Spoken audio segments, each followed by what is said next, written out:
المشاركة والتصويت بلا على الدستور يأتي في إطار حريته السياسية وحرية حزبه في اتخاذ القرار، أم أنه يعني من وجهة نظرك محاولة لتعطيل مسار خارطة الطريق؟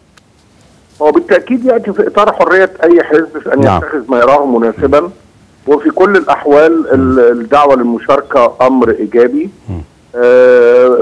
موقف حزب مصر القوية والدكتور عبد المنعم فتوح ليس مفاجئ، لأنهم اتخذوا من لحظة مبكرة يعني موقف مراوغ ومراوح، ولم يكن موقفهم حازما وحاسما بما يكفي، وبالتالي يعني موقفهم الأخير يتسق مع مواقفهم السابقة.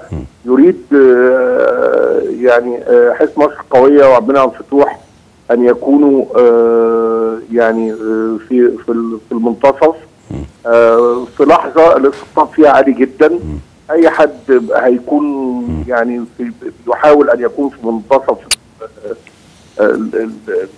يعني الطريق، يعني سيكون موضع يعني رفض من الطرفين.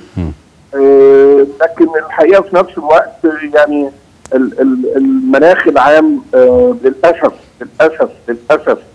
بيساعد يعني مواقف زي عبد المنعم فتوح، وبيساعد الإخوان إلى حد كبير في موقفهم الرافض لخريطة الطريق. ممارسات الدولة وبالذات أجهزة الأمن بدءا من قانون التظاهر وحتى الآن إصرارها على مواجهة مظاهرات سلمية للقوى الديمقراطية بمنتهى العنف، لحد تجديد حبس عضو في الهيئة العليا للحزب المصري للديمقراطي الاجتماعي زي حسام حسن بالأمس.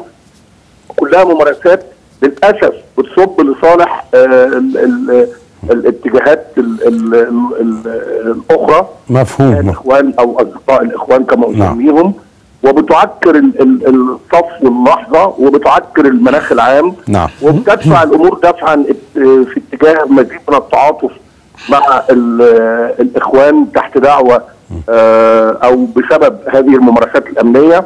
أنا الحقيقة يعني نبهت وحذرت كثيرا من يعني مخاطر هذه الممارسات الأمنية التي تصل لحد الانتقال من الحملة ضد القوى الديمقراطية والحزب المصري للديمقراطي الاجتماعي من الكلام والهجوم الإعلامي إلى ممارسات ان يتحبس عضو في الهيئة العليا ويطلب القبض على 10. وضحت طبعا رؤية او موقف حضرتك من او تعليقك على موقف رئيس حزب مصر القوية ورؤيتك للمناخ السياسي في هذه المرحلة بشكل عام. وضحت طبعا دكتور فريد زهران، نشكرك شكرا جزيلا، نائب رئيس الحزب المصري الديمقراطي الاجتماعي. وننتقل للحديث مع الدكتور أسامة الغزالي حرب رئيس حزب الجبهة الديمقراطية، سيشارك